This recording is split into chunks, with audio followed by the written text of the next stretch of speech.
Death at Gallows Green. Chapter 16. I want to prove that all sections of society poach. Magistrates, policemen, keepers, farmers, if they get the chance. It's in our nature as Englishmen. It's in our nature to cop with what we can. James Hawker, a Victorian poacher. Kate knew Agnes Oliver well enough to have formed a high regard for her and, added to that, a strong sense of obligation. Gallows Green was one of the nearby hamlets where Aunt Sabrina's benevolent presence had often been felt. The villagers were for the most part agricultural labourers, and while they did not think of themselves as poor they were, the weekly wage seldom amounting to more than 10 shillings. Aunt Sabrina had provided blankets in the winter and garden vegetables in the summer, and clothing and shoes for the children throughout the year. Kate was eager to continue her aunt's philanthropic work. "It seems little enough to offer," Kate had told the vicar, "when I consider how much I've given."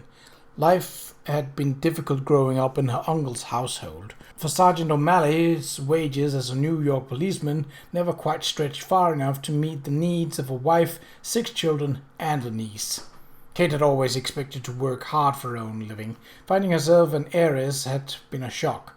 She was anxious to make use of her legacy in a way that would bring credit to the memory of her aunt, and Agnes Oliver, who knew almost every family in the district, had helped her to do so by identifying those in the greatest of need. So it was that on the morning after their arrival at Bishop's Keep, Kate and Beatrix took a gingham-covered basket into the gig and set off towards Gallows Green, 2 miles to the northeast by lane, less by the footpath. The hamlet nestled into the shoulder of a long, gentle slope above the River Stour, the expanse divided by pollard hedges and stone fences into neat fields. The morning was warm, and the horse-chestnut trees on the green in the centre of the village were masses of white blossom. The 20 or so cottages, the inn, a small general grocer's shop with a postal office in the rear, were ranged in a rectangle around the green. There was no church or school, for these were in Dedham, close by. At the far end of the rectangle sat the Olivers' whitewashed cottage, with its thatched roof and diamond-paned windows with green shutters, the dooryard bright with foxgloves, irises, and daisies. Agnes Oliver answered Kate's knock, wearing a plain black cotton dress under a grey apron. Her brown hair framed a face that was lined with grief, but she managed a small smile regardless. "It was good of you to come, Miss Hartley." "I only heard of your loss upon my return yesterday," Kate said, taking Agnes's hands in her. "My dear Agnes, I am so very sorry. I hope you will let me do everything I can." "Thank you," Agnes said simply. She stepped back. "Will you come into the kitchen? I'd ask you into the parlor, but..." Kate understood. Sergeant Oliver's body would have lain for a time in the parlor for friends to visit. It would not be a happy place for Agnes for some while. Kate introduced Bea, and they followed Agnes into the small kitchen. An antique 8-day clock with a single-hour hand ticked pleasantly in the corner. A braided rug of red and blue rags warmed the stone floor. 6 bright oranges were heaped in a blue bowl on the table, and the room was tangy with their fragrance. The kettle was boiling, and while Agnes put tea leaves into a green teapot and added boiling water, Kate set her basket on the table. "Mrs. Pratt sent biscuits and sweets for Betsy, and a pudding and some mutton for your supper," she said. "That's very kind," Agnes said. She put the teapot on the table and took 3 white china cups and saucers from the corner crockery cupboard. She looked up as the door opened and a small girl shot into the room, sandy brows pulled together in a furious scowl. She was wearing a grey sacking shirt and boy's patched trousers held up by a pair of red braces. Her hair was braided into 2 tight carroty braids. At her heels was a small brown collie with alert eyes. "Betsy," Agnes said gently, "please, act like a lady. We have visitors." Betsy's scowl deepened. "I'm not a lady," she said indisputably, "so I can't act one. Ladies never get their hands dirty. I'm a girl." She held out grubby, berry-stained hands to prove it.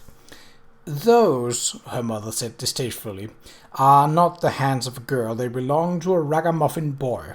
Go wash." As Betsy went, sighing, to the basin, Agnes added, You remember Miss Ardley from Bishop's Keep? This is her friend, Miss Potter. They brought some sweets." Betsy acknowledged their introductions with a nod. "Uncle Ned brought oranges," she said, making clear where her preferences lay. She washed her hands and dried them on the linen towel that hung under the basin, and then sat on a stool, the collie settling at her feet. "She's gone again," she remarked somberly. "I've looked and she's not to be found." "I'm sure she'll turn up," Agnes said, beginning to pour the tea. "She always does, you know." Betsy looked at Kate, her mouth pulled down, and her eyes a startling lavender blue intent.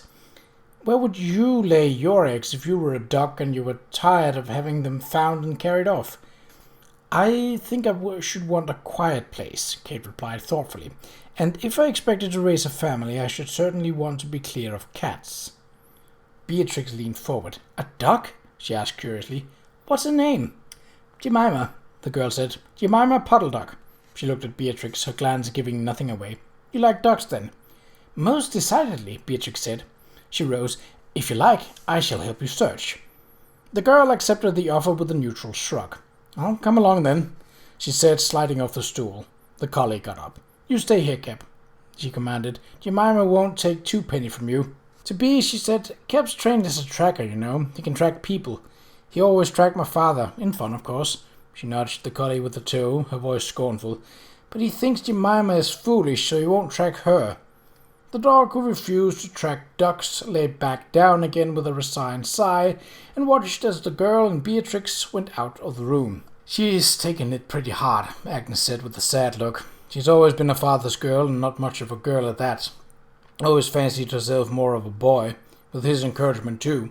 "There is something to be said for that," Kate said. "In the long run, Betsy's spirit of adventure may stand her in good stead."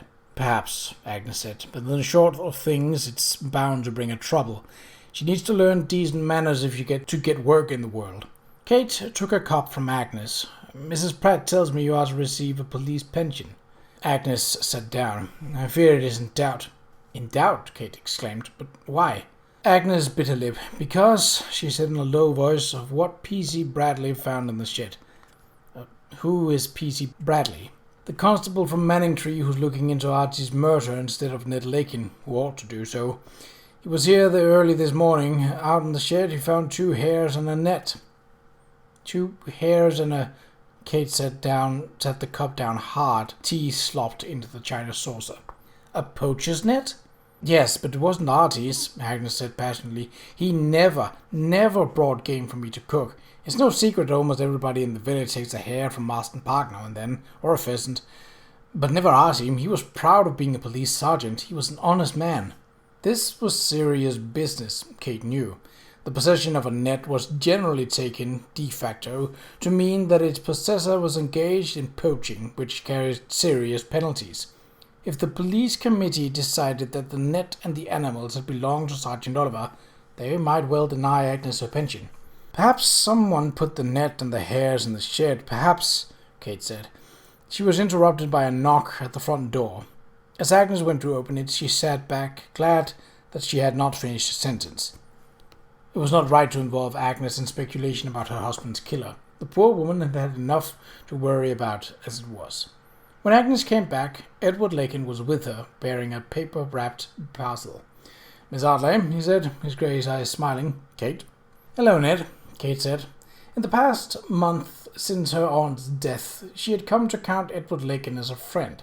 He was a dependable man, a man of kindness, and a man of common sense. He was patient, too, even with a novice cyclist who habitually rode her machine into the ditch. Edward held out the parcel to Agnes. "I've brought Artie's things," he said, sober-faced. "The police surgeon is done with them." "Thank you," Agnes said. Her face was pale, but her voice was steady. "Miss Ardley, I've gathered together Artie's clothing. I wonder if you would take it to the vicar. He promised to see that it was distributed to those in need." "Of course," Kate said, and watched as Agnes undid the parcel and took out a blood-stained uniform jacket. "This can be cleaned and mended," Agnes said matter-of-factly, and laid it aside. Archie would not want it to go to waste when others are going cold.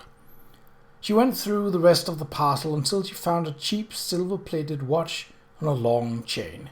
She fingered it lovingly for a moment, and then searched through the parcel again. "Where is his sovereign?" she asked. "I don't remember that he had a sovereign about him, Agnes." Edward looked uncomfortable. "There were only a few shillings in his pockets."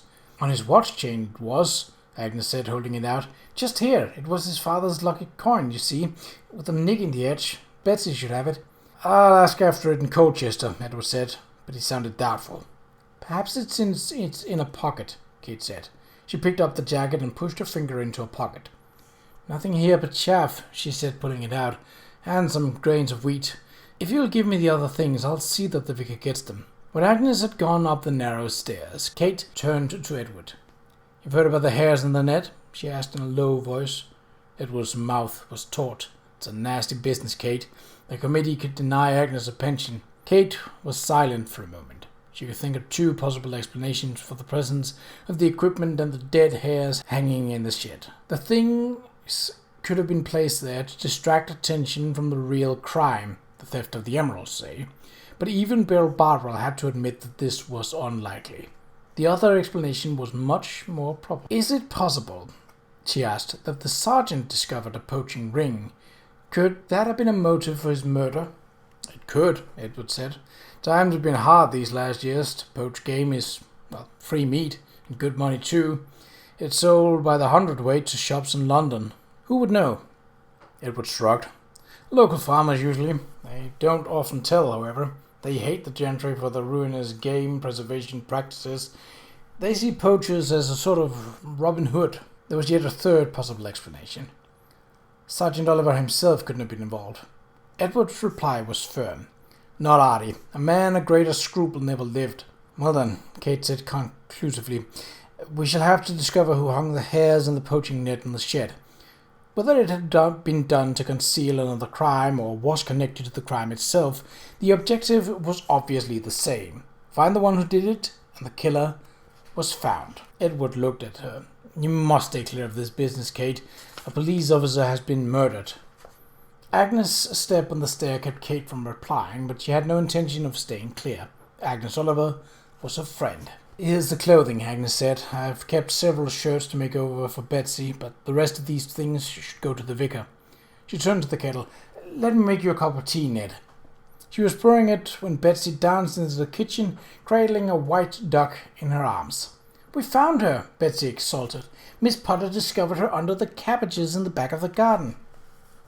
"And we found this as well," Beatrix said, holding up a large white egg. "You'll let Jemima keep the egg, won't you, Mother?" Betsy asked anxiously. "She does want to start a family."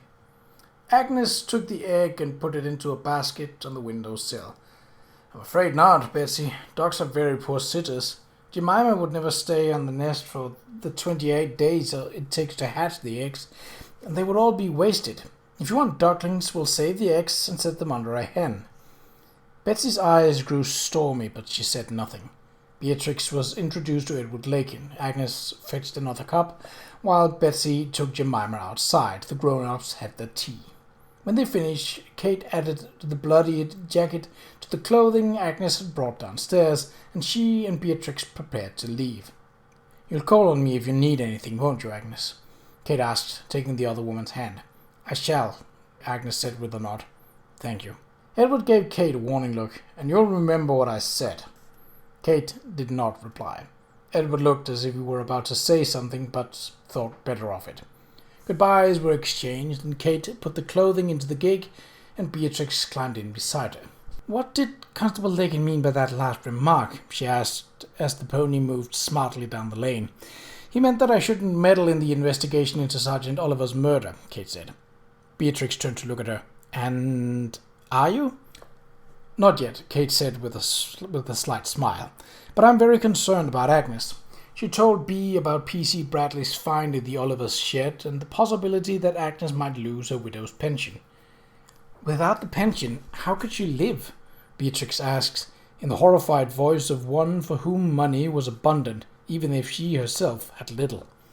"On charity," Kate said thinly, flicking the pony's rump with the reins. "She could support Agnes and Betsy if it came to that.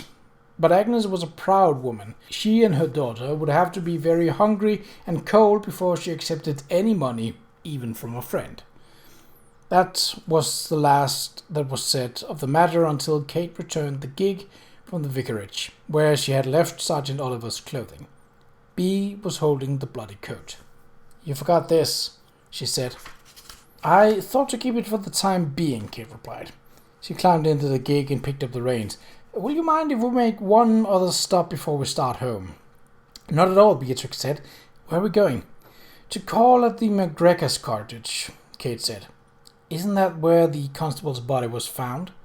"Yes," Kate said. She lifted the reins and the pony moved down the lane. But when she brought him to a stop a mile or so later beside the hedgerow, there was no cottage to be seen. "I thought we were going to call on the McGregors," Bee said. "This is their back garden," Kate replied, getting out of the gig. "I wanted to see for myself the spot where the constable was found, and I thought it inadvisable to announce our presence." She looked around, trying to visualize what must have happened here several nights ago. The sun was warm on her face, and the late morning was bright around her.